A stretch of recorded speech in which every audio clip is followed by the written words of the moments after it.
जय हिंद। जय हिंद, स्वागत है आप सभी का आपके अपने सृष्टि आर्ट क्लासेस में। तो आज हम लोग जानेंगे हिंदी क्लास 12th के गद्यखंड के संपूर्ण ऑब्जेक्टिव क्वेश्चंस के बारे में बात करने वाले हैं। अर्थात समझिएगा कि एक ही वीडियो में आप 50 नंबर पक्का कर सकते हैं। बस इस वीडियो को अंत तक जरूर देखिएगा, तभी आपका जो है एक एक प्रश्न आपको समझ में आएगा, है ना। तो अंत तक जरूर बने रहिएगा, एक एक प्रश्न इम्पोर्टेंट है, ठीक है। तो चलिए हम शुरुआत करते हैं पहली प्रश्न के साथ। तो सबसे पहला प्रश्न है, बालकृष्ण भट्ट की रचना बातचीत क्या है। तो बातचीत जो है एक ललित निबंध है। क्या है? ललित निबंध है। क्योंकि शॉर्टकट में बोलना पड़ेगा क्योंकि बहुत सारा प्रश्न है इसमें, 400 प्लस प्रश्न है इसमें, क्योंकि एक प्रश्न नहीं है ना। तो इसलिए हम शॉर्टकट में चलेंगे। तो इसका राइट आंसर हो जाएगा पहला क्वेश्चन का ललित निबंध होगा। दूसरा प्रश्न है, बालकृष्ण भट्ट किस युग के निबंधकार थे। तो ये किस किस युग के निबंधकार थे? भारतेंदु युग हो जाएगा इसका राइट आंसर। भारतेंदु युग हो जाएगा इसका राइट आंसर। तीसरा प्रश्न है, मनुष्य की बातचीत का उत्तम तरीका क्या है। मनुष्य की बातचीत का उत्तम तरीका है अबाक होकर अपने से बातचीत करना। इसका राइट आंसर हो जाएगा। चौथा प्रश्न है, संवाद में सबसे महत्वपूर्ण क्या है। संवाद में सबसे महत्वपूर्ण क्या है? हो जाएगा राइट आंसर सी, आत्मीयता। तो अगला प्रश्न है, पांचवा प्रश्न है, बालकृष्ण भट्ट का जन्म कब हुआ था। इसका राइट आंसर हो जाएगा 23 जून 1844 हो जाएगा इसका राइट आंसर। छठा प्रश्न है, संयोगिता संयोगिता स्वयंवर किसकी रचना है। संयोगिता स्वयंवर किसकी रचना है? इसका राइट आंसर हो जाएगा श्रीनिवास दास जी की रचना है। अगला प्रश्न है, कौन सी रचना बालकृष्ण भट्ट की नहीं है। कौन सी रचना बालकृष्ण भट्ट की नहीं है? इसका राइट आंसर हो जाएगा प्रतीक्षा गुरु बालकृष्ण भट्ट की रचना नहीं है।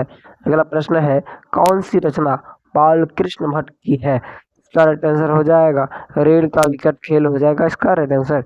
नौ प्रश्न है, बालकृष्ण भट्ट ने कौन सा मासिक पत्र निकाला था। इसका राइट आंसर हो जाएगा हिंदी प्रदीप। इसका राइट आंसर हो जाएगा हिंदी प्रदीप नामक मासिक पत्रिका निकाले थे बालकृष्ण भट्ट जी। 10वां प्रश्न है, बातचीत किस विधा की रचना है। तो बातचीत क्या है? निबंध है। क्या है? निबंध है। इसका आंसर हो जाएगा निबंध। चलिए अगला प्रश्न देखते हैं, रॉबिन्सन क्रूसो ने 16 वर्ष के उपरांत किसके मुख से एक बात सुनी। इसका आंसर हो जाएगा फटाफट इसका आंसर बताइएगा। इसका आंसर हो जाएगा फ्राइडे के मुख से एक बात सुनी थी। अगला प्रश्न है, बातचीत शीर्षक निबंध के निबंधकार कौन है।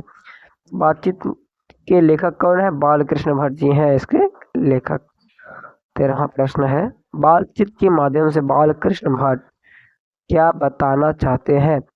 बातचीत के माध्यम से बालकृष्ण भट्ट क्या बताना चाहते हैं? बातचीत की शैली बताना चाहते हैं। अगला प्रश्न है, भट्ट जी को किसने अंग्रेजी साहित्य के एडिशन और स्टील की श्रेणी में रखा है। इसका राइट आंसर हो जाएगा रामचंद्र शुक्ल हो जाएगा इसका राइट आंसर। अगला प्रश्न है, बालकृष्ण भट्ट का निवास स्थान कौन सा है। इसका राइट आंसर हो जाएगा इलाहाबाद उत्तर प्रदेश। एक एक प्रश्न इंपॉर्टेंट है, एक एक प्रश्न को जरूर ध्यान से देखिएगा, है ना। एक भी प्रश्न परीक्षा में छूटना नहीं चाहिए, है ना। 50 में 50 फिक्स कर लीजिए। अगला प्रश्न है, बालकृष्ण भट्ट ने किस पत्रिका का संपादन किया था। तो इसका आंसर हो जाएगा कि हिंदी प्रदीप हो जाएगा इसका आंसर। अगला प्रश्न 17 नंबर प्रश्न है, बालकृष्ण ने हिंदी प्रदीप नामक मासिक पत्रिका निकालना कब शुरू किया था। इसका आंसर हो जाएगा 1877। अगला प्रश्न है, कौन सी रचना बालकृष्ण भट्ट द्वारा रचित नहीं है। तो इसका राइट आंसर हो जाएगा मेघदूतम इनकी रचना नहीं है।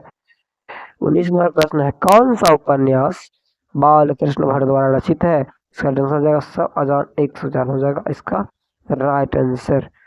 अगला प्रश्न है, नाटक के शुरू में होने वाले मंगल पाठ को क्या कहा जाता है। जब नाटक शुरू होता है उसको जो पाठ होता है ना शुरू में होता है मंगल पाठ, वो कहते हैं नांदी पाठ कहते हैं। क्या कहते हैं? नांदी पाठ कहते हैं। रॉबिन्सन क्रूसो को कब तक मनुष्य का मुख देखने को नहीं मिला। प्यारे साथियों, इसका आंसर क्या हो जाएगा? इसका आंसर 16 वर्ष तक इन्होंने किसी का मुख नहीं देखा। अगला प्रश्न है, बोलने से ही मनुष्य के रूप का साक्षात्कार होता है, यह किसने कहा? तो इसका राइट आंसर हो जाएगा बेन जॉनसन हो जाएगा। क्या हो जाएगा? बेन जॉनसन इसका राइट आंसर हो जाएगा। असल बातचीत सिर्फ दो व्यक्तियों में ही हो सकती है। यह किसका मत है? यह मत है एडिसन महोदय का, है ना। इसका राइट आंसर हो जाएगा। और प्रश्न एडिसन के अनुसार असल बातचीत कितने लोगों के बीच हो सकती है? असल बातचीत सिर्फ दो लोगों के बीच हो सकती है। बातचीत से मन किस प्रकार का हो जाता है? हल्का हो जाता है, हल्का और स्वच्छ हो जाता है। कहता अगला प्रश्न है, किसके न होने से सृष्टि गूंगी प्रतीत होती है? अगर मनुष्य के पास वाक शक्ति न हो तो क्या हो जाएगा? सृष्टि गूंगी प्रतीत होगी। अगला प्रश्न है, आर्ट ऑफ कन्वर्सेशन कहाँ के लोगों में सर्वाधिक प्रचलित है? तो इसका राइट आंसर हो जाएगा यूरोप के लोगों में, है ना। यूरोप के लोगों में जाएगा। अगला प्रश्न, बाल कृष्ण भट्ट किस काल के रचनाकार है? तो हो जाएगा आधुनिक काल के रचनाकार है। अगला प्रश्न है, उसने कहा था कहानी में किस शहर का चित्रण है? ये पाठ 2 है। उसने कहा था कहानी में किस शहर का चित्रण है? तो हो जाएगा रेड आंसर अमृतसर। कहाँ? अमृतसर हो जाएगा रेड आंसर।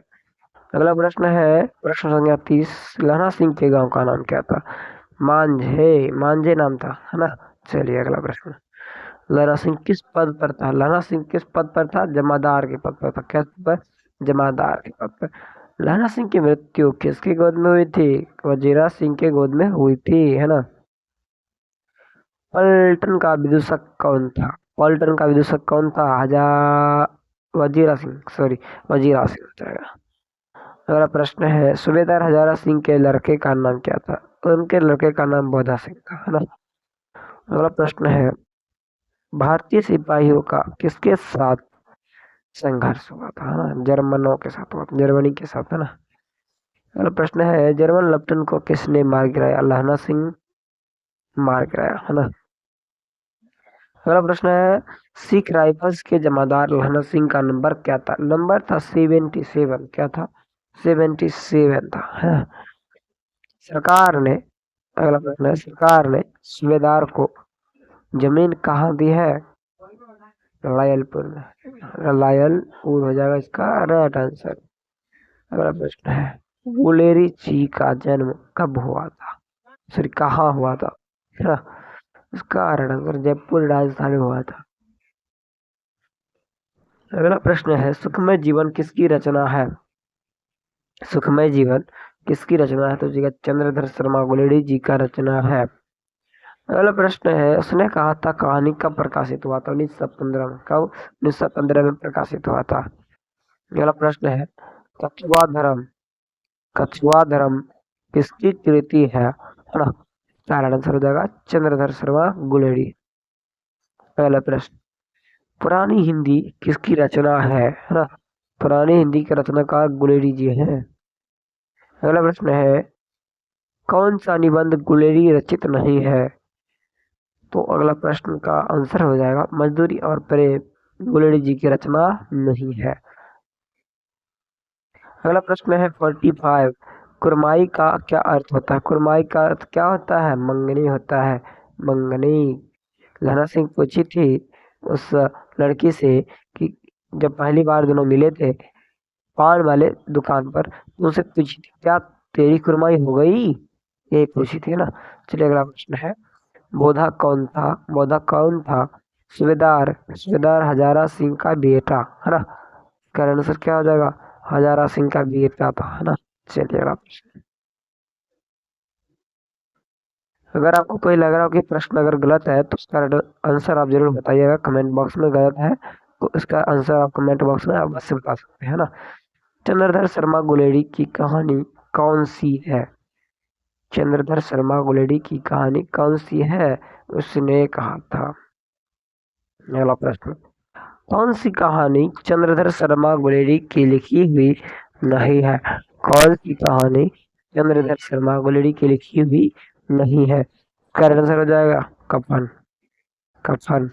अगला प्रश्न है, गुलेरी किस गांव के मूल निवासी थे? तो इसका आंसर हो जाएगा गुलेर गांव के मूल निवासी थे। अगला प्रश्न है, उसने कहा था कहानी के कहानीकार कौन है? तो इसका आंसर हो जाएगा, क्या हो जाएगा? चंद्रधर शर्मा गोलेरी जी की इनकी रचना है। चंद्रधर शर्मा गोलेरी किस युग के कहानीकार हैं? तो ये प्रश्न संख्या 51 है। इसका आंसर क्या हो जाएगा? इसका आंसर होगा द्विवेदी युग, है ना, द्विवेदी युग हो जाएगा। अगला प्रश्न है, उसने कहा था कहानी कितने भागों में बटा हुआ है? तो 5 भागों में बटा हुआ है। गंगाधर शर्मा गोलेरी का जन्म कब हुआ था? तो इसका आंसर क्या हो जाएगा? 7 जुलाई 1883। 7 जुलाई 1883 को इनका जन्म हुआ था, है ना। चलिए अगला प्रश्न देखते हैं। लैला सिंह किस कहानी का पात्र है? तो लैला सिंह उसने कहा था कहानी का पात्र है। उसने कहा था किस प्रकार की कहानी है? कर्म प्रधान कहानी है। किसका? कर्म प्रधान। क्या हो जाएगा इसका आंसर? कर्म प्रधान। कर्म प्रधान। कर्म प्रधान, है ना। चलिए अगला प्रश्न देखते हैं। अगला प्रश्न है, पुराने हिंदी रचना किसकी है? इसका आंसर चंद्रधर शर्मा गुलेरी जी की रचना है। अगला प्रश्न है, कीरत सिंह कौन था? कीरत सिंह कौन था? लहरा सिंह का भतीजा था। क्या था? भतीजा। बचपन में लहरा सिंह लड़की से बार बार कौन सा प्रश्न करता था? प्रश्न यही करता था कि तेरी कमाई हो गई, है ना। ये प्रश्न था, कमाई हो गई, हो गई है, यही प्रश्न करता था। इसका आंसर हो जाएगा सी, है ना। चलिए अगला प्रश्न। लेफ्टिनेंट साहब सूबेदार को कितने आदमी ठंडक में छोड़कर जाने को कहा था? तो वो देश बदल कर आए थे ना लेफ्टिनेंट साहब। उन्होंने कहा था कि भाई 10 लोगों को छोड़ दो, बाद बाकी सभी चले जाओ, है ना। तो वह क्या के तो तुरंत समझ गए कि ये हमारे सूबेदार नहीं है, है ना। उन्होंने समझ गए, पकड़ लिए, समझ गए, है ना। अगला प्रश्न है, अमृतसर में लहरा सिंह के कौन थे? अमृतसर में लहरा सिंह के मामा जी थे। कौन थे? मामा जी, है ना, मामा जी थे। अगला प्रश्न है, लहरा सिंह लहरा सिंह को वापस दिलाने के लिए किसे भेजता है? हो जाएगा वजीरा सिंह को भेजता है ना। चलिए अगला प्रश्न। अगला प्रश्न है, सूबेदार ने अपने पति और पत्नी की रक्षा के लिए किससे कहा था?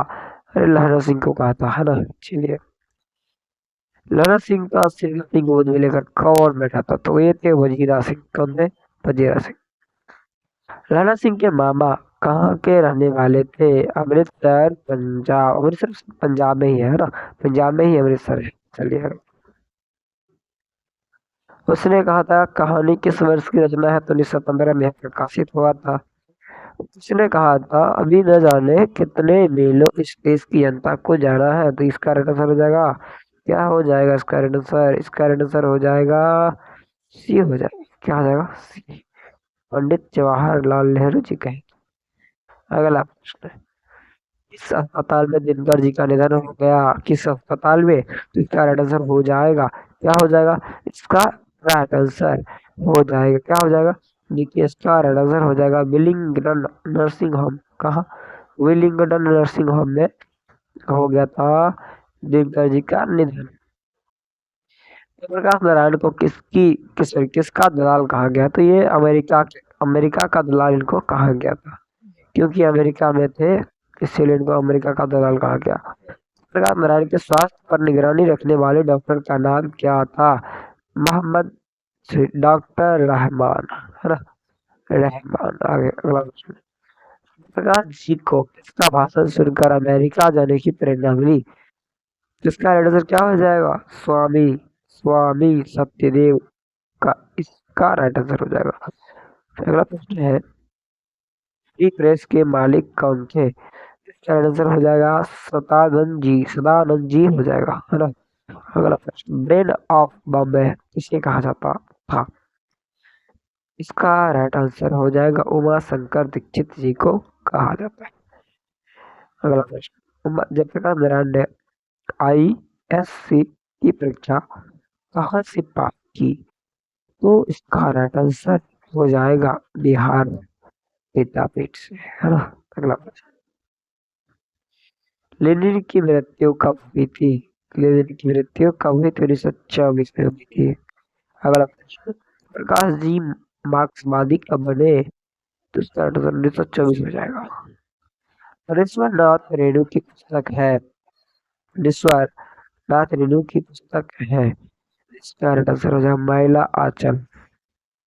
अगला प्रश्न, 1974 में बिहार प्रदेश के मुख्यमंत्री कौन थे? तो उसका आंसर हो जाएगा अब्दुल गफूर, है ना, अब्दुल गफूर, है ना। अगला प्रश्न, किसे लोकनायक, सॉरी थोड़ा टाइपिंग मिस्टेक है, किसे लोकनायक के नाम से जाना जाता है? जयप्रकाश नारायण को। किसको? जयप्रकाश नारायण को लोकनायक के नाम से जाना जाता है। अगला प्रश्न है, जयप्रकाश नारायण का जन्म, टाइपिंग मिस्टेक है, जन्म कब हुआ था? तो इसका राइट आंसर हो जाएगा 11 अक्टूबर 1902 को। अगला प्रश्न है, जयप्रकाश नारायण का की पत्नी का नाम क्या था? जयप्रकाश नारायण की पत्नी का नाम था प्रभावती देवी, है ना। अगला प्रश्न, रिकंस्ट्रक्शन ऑफ इंडियन पॉलिटी किसकी रचना है? ये हो जाएगा जयप्रकाश नारायण।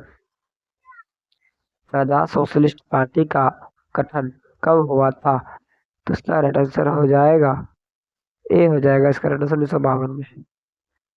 अगला प्रश्न है, जयप्रकाश नारायण को भारत रत्न की उपाधि कब दी गई? 1998। बहुत ही इम्पोर्टेंट क्वेश्चन है, 1998। अगला प्रश्न है, उर्वशी किसकी रचना है? उर्वशी किसकी रचना है? रामधारी सिंह दिनकर जी की है। माटी की मूरत है किसकी रचना है? इसका आंसर हो जाएगा रामवृक्ष बेनीपुरी। अगला प्रश्न देखते हैं, दिनकर जी किस लिए प्रसिद्ध है? दिनकर जी किस लिए प्रसिद्ध है? साहित्यक रचना के लिए। क्या? साहित्यिक, साहित्यों की रचना के लिए। अगला प्रश्न, जयप्रकाश नारायण को भारत की जनता किस नाम से याद करती है? तो लोकनायक, किसके? लोकनायक के नाम से। अगला प्रश्न है, जयप्रकाश नारायण ने संपूर्ण क्रांति वाला ऐतिहासिक भाषण कहा और कब दिया था? तो इसका राइट आंसर क्या हो जाएगा? पटना में 5 जून 1974 को दिए थे ये भाषण, है ना। ऐतिहासिक भाषण दिए थे। जयप्रकाश नारायण के बचपन का नाम क्या था? तो इसका राइट आंसर हो जाएगा बाउल। इन्हें प्रेम में बचपन में प्रेम से क्या कहा जाता था? बाउल।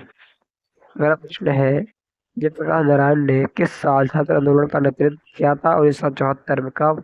1974 हो जाएगा राइट आंसर। अगला प्रश्न है, जयप्रकाश नारायण के पिताजी का क्या नाम था? क्या नाम था? हर हर्ष हर्ष दयाल, है ना, हर्ष दयाल।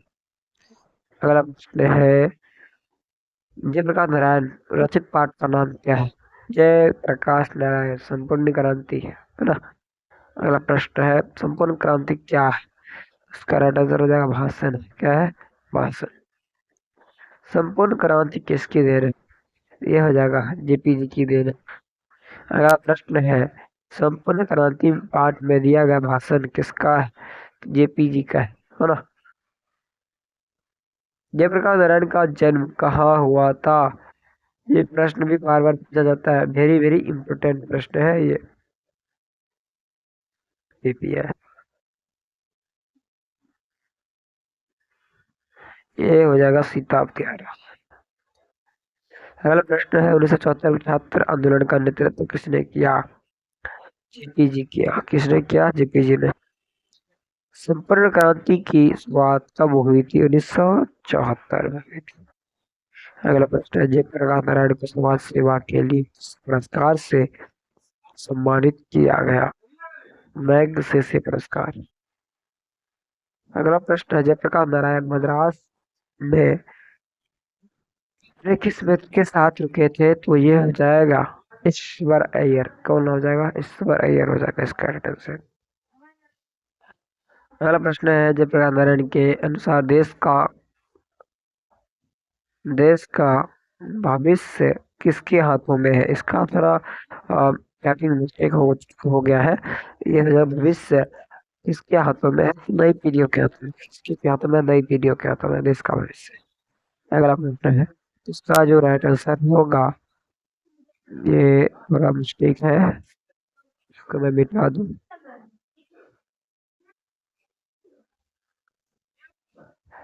और इसको मिटा दूं मैं। सॉरी सॉरी सॉरी, का होगा भविष्य। भविष्य। हाँ, अगला प्रश्न है, दिनकर जी को किसके घर पर दिल का दौरा पड़ा था? तो इसे हो जाएगा उसका आंसर राम जी बैर का। संपूर्ण क्रांति का नारा किसने दिया था? तो इसका आंसर हो जाएगा डी। चलो क्या हो जाएगा? D. Ishwar. Sorry sorry sorry sorry, JP ji दिए थे, कौन दिए थे? Sorry, JP ji. अगला प्रश्न है 105, जयप्रकाश नारायण ने बिहार विद्यापीठ में कौन सी परीक्षा दी थी? तो ये ISSC की दी। क्या दिए? ISSC।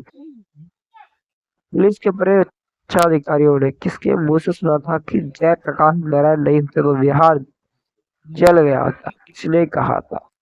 किसके मुंह से सुना था ना? तो ये इसका आंसर हो जाएगा दीक्षित जी। दीक्षित जी के मुख से सुना था। जयप्रकाश नारायण किस मित्रता को ठोस मानते थे, है ना? इसका अंडरग्राउंड जमाने की। किसके? अंडरग्राउंड जमाने की।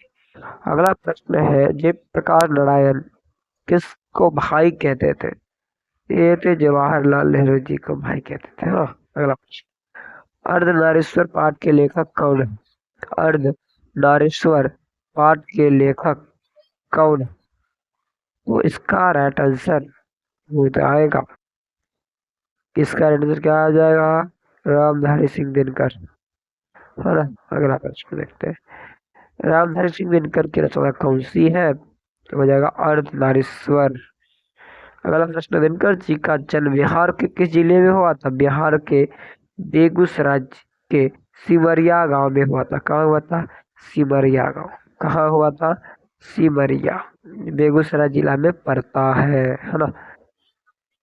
सिमरिया, है ना?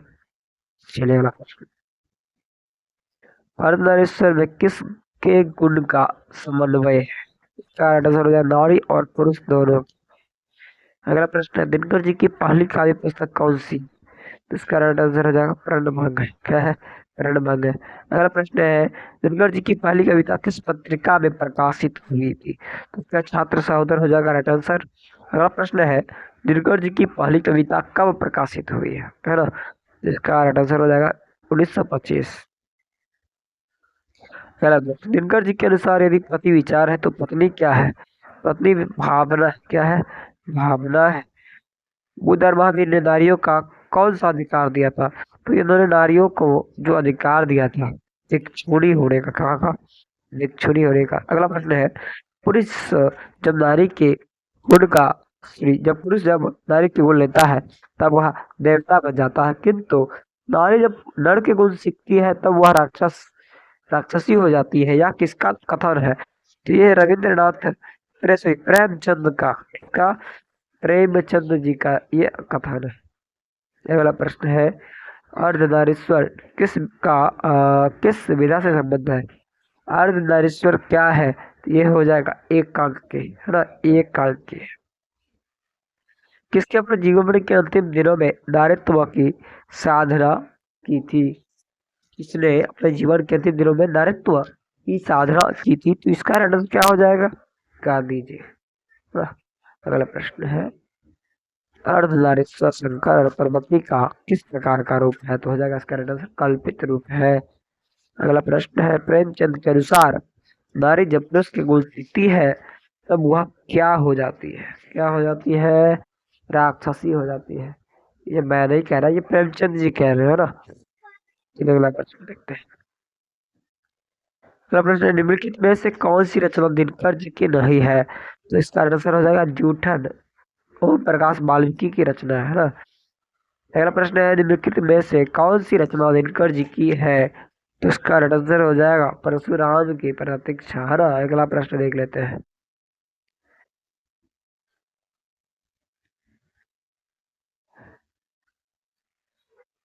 अगला प्रश्न देखते हैं, दिनकर को किस कृति पर भारतीय ज्ञानपीठ पुरस्कार प्राप्त हुआ?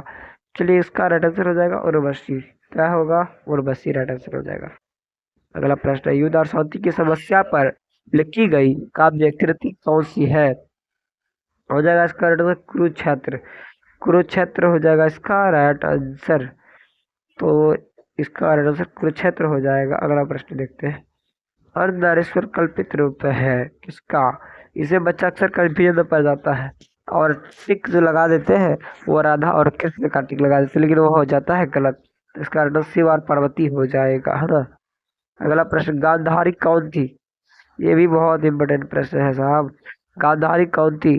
प्यारे साथियों, इन सभी प्रश्नों को आप जरूर देख लीजिएगा एक बार एग्जाम में जाने से पहले। गांधारी कौन थी? ये थी दुर्योधन की माँ, है ना। दुर्योधन की माँ थी। और प्रेमचंद थे, कौन थे प्रेमचंद भैया? कथाकार थे। कौन थे? कथाकार। दिनकर का जन्म कब हुआ था? ये भी प्रश्न पूछा जाता है। 23 सितंबर 1908 को इनका जन्म हुआ था। अगला प्रश्न है, दिनकर किस युग के कवि है? दिनकर किस युग के कवि है? ये हो जाएगा। ये इसमें बच्चा अक्सर फंस जाते हैं, तो इसमें देखिएगा ध्यान। छाया बादोतर। छाया बादोतर होता है इसका राइट आंसर, लेकिन इसमें जब एग्जाम हॉल में जब बच्चा जाते हैं ना, तो उसका राइट आंसर छायावादी लगा देते हैं, जो कि गलत हो जाता है। उसका ध्यान रखिएगा ना। संस्कृति के 4 अध्याय किसकी कृति है? ये प्रश्न है 132 नंबर का। संस्कृति के 4 अध्याय किसकी कृति है? इसका राइट आंसर हो जाएगा रामधारी सिंह दिनकर। गलत प्रश्न है। कौन सी कृति रामधारी सिंह दिनकर की लिखी हुई है? तो इसका राइट आंसर हो जाएगा, क्या हो जाएगा? शुद्ध कविता की खोज। अगला प्रश्न, सच्चिदानंद हिरानंद वात्स्यायन अज्ञा द्वारा लिखी हुई कहानी क्या है? तो हो जाएगा रोज। रोज। अज्ञा मूलतः क्या है? अज्ञा मूलतः क्या है? कहानीकार है। अगला प्रश्न देखते हैं। अज्ञा जी ने इंटर कहाँ से किया था? अज्ञा जी इंटर कहाँ से किए थे? मद्रास क्रिश्चियन कॉलेज से। अज्ञा जी की पहली कहानी कब प्रकाशित हुई? तो इसका राइट आंसर हो जाएगा 1924 में। अगला प्रश्न है, महेश्वर की पत्नी का नाम क्या था? इसका राइट आंसर हो जाएगा मालती। क्या हो जाएगा? मालती। अगला प्रश्न है, अज्ञा जी की कौन सी कहानी गैंग्रीन शीर्षक नाम से प्रसिद्ध है? कौन सी कहानी गैंग्रीन शीर्षक नाम से प्रसिद्ध है? तो इसका राइट आंसर हो क्या हो जाएगा? इसका आंसर रोज हो जाएगा, है ना। रोज। लेखक कितने वर्षों बाद मालती से मिलने आया था उसके घर पर? हो जाएगा 4 वर्ष बाद। अगला प्रश्न है, मालती के पति किस बीमारी का ऑपरेशन करके आए थे? इस प्रश्न में बच्चा अक्सर फंस जाते हैं। गैंग्रीन का बीमारी। क्या था? गैंग्रीन। मालती के पति का नाम क्या था? महेश्वर। क्या था? महेश्वर। अगला प्रश्न है, भारतीय ज्ञानपीठ द्वारा अज्ञे जी को कौन सा पुरस्कार मिला था? इसका आंसर हो जाएगा भारतीय ज्ञानपीठ पुरस्कार। अगला प्रश्न है, अज्ञे जी ने घर में किस हस्तलिखित पत्रिका का संपादन किया था? तो हो जाएगा क्या हो जाएगा? आनंद बंधु, है ना। आनंद बंधु हो जाएगा। अगला प्रश्न, अज्ञे जी की पहली कहानी किस पत्रिका में प्रकाशित हुई? तो इसका आंसर क्या हो जाएगा? पत्रिका सेवा। अगला प्रश्न है, महेश्वर कौन सा फल लेकर आया था? तो इसका आंसर हो जाएगा आम लेकर आया था। अगला प्रश्न, रोज कहानी का कौन सा पात्र डॉक्टरी पेशा से जुड़ा था? डॉक्टरी पेशा जुड़ा था। भी हो जाएगा महेश्वर। अगला प्रश्न है, अज्ञे जी ने कितने वर्ष की उम्र में कविता लिखना शुरू किया था? ये प्रश्न इम्पोर्टेंट है। भी आए। इसका आंसर 10 वर्ष। मालती का पति क्या था भाई? डॉक्टर था। क्या था? मालती का जो पति था वह डॉक्टर था। क्या था? डॉक्टर। अगला प्रश्न है, तार सप्तक का संपादक कौन है? हो जाएगा अज्ञे जी। क्या है? अज्ञे जी। अज्ञे किस बात से संबंधित है? अज्ञे किस बात से संबंधित है? तो इसका प्रश्न का आंसर होगा प्रयोगवाद। अगला प्रश्न, इनमें अज्ञे का नाटक कौन है? इसका आंसर हो जाएगा उत्तर प्रियदर्शी। अगला प्रश्न, गैंग्रीन इनमें किससे संबंध है? इसका आंसर हो जाएगा गैंग्रीन एक बीमारी है। हाँ। मालती महेश्वर की संतान का क्या नाम था? टीटी नाम था। क्या था? टीटी। अगला प्रश्न, नदी के दूध किसकी रचना है? अज्ञे जी की रचना है। अज्ञे को ज्ञान पुरस्कार किस रचना में प्राप्त हुआ मिला था? कितनी नाव में कितनी बार? अगला प्रश्न है, अज्ञे का जन्म कब हुआ? इसका आंसर होगा 7 मार्च 1911 को। अज्ञे के पिता का नाम क्या था? बी था, सॉरी बी हो जाएगा, डॉक्टर हीरानंद शास्त्री। अगला प्रश्न, कौन सी पुस्तक अज्ञेय की है? तो इसका आंसर हो जाएगा हरी घास पर क्षण भर। अगला प्रश्न है, कौन सी रचना अज्ञेय की नहीं है? तो इसका आंसर क्या हो जाएगा? डी तिरिच नहीं। रोज कहानी की नायिका कौन है? तो वो हो जाएगा मालती है। रोज कहानी में अतिथि बनकर कौन आता है? अतिथि बनकर कौन आता है? चलिए देखते हैं, मालती के दूर के रिश्ते का भाई। अगला प्रश्न, रोज कहानी की घंटी जो होता है किस खरकन के साथ समाप्त होती है? 11, क्या 11 हो जाएगा। अगला प्रश्न है, कौन सी कृति अज्ञेय की नहीं है? तो इसका राइट आंसर हो जाएगा ए पल्लव नहीं है।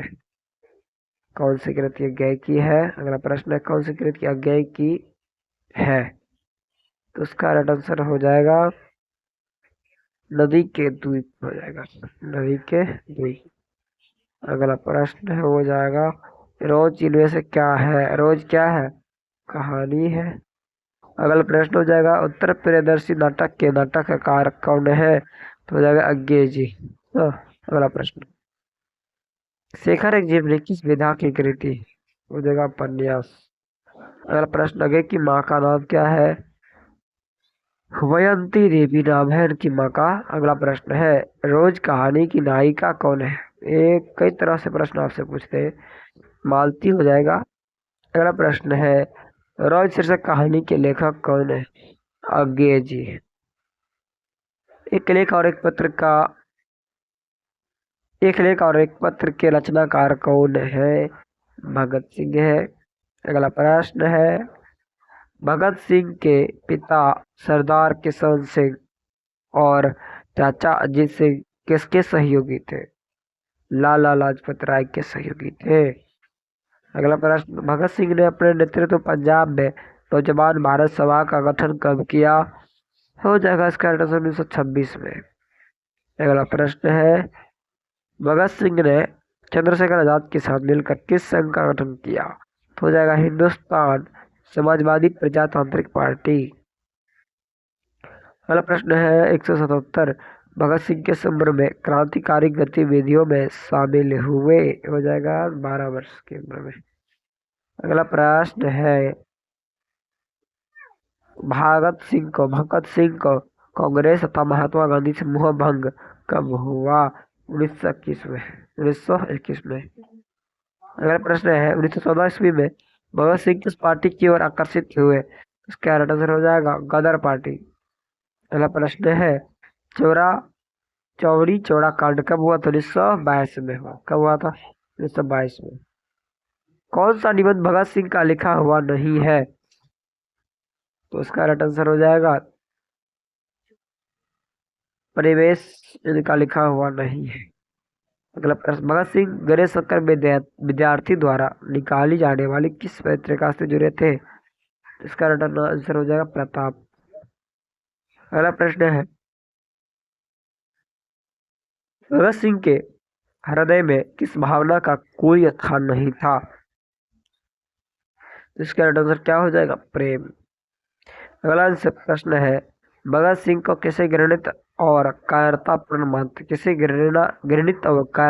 मानते थे? तो इसका राइट आंसर हो जाएगा आत्महत्या को कायरता यही मानते थे, है ना। सन 1926 में भगत सिंह ने किस दल का sorry sorry sorry sorry sorry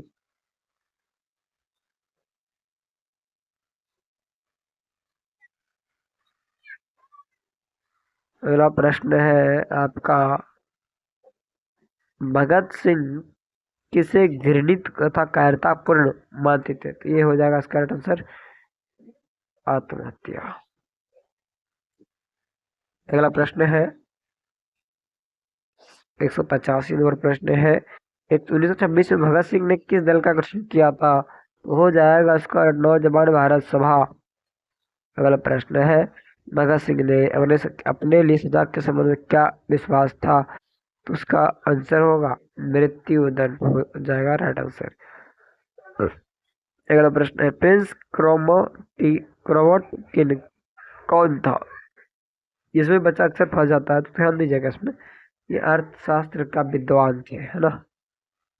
अगला प्रश्न, भगत सिंह को फांसी कब दी गई? तो ये हो जाएगा 23 मार्च 1931 को, है ना। अगला प्रश्न, एक लेख और एक पत्र के रचनाकार कौन है? हो जाएगा भगत सिंह। अगला प्रश्न है, चौरी चौरा कांड कब हुआ था? ये प्रश्न रिपीट कर दिया गया है, 1922 में हुआ था।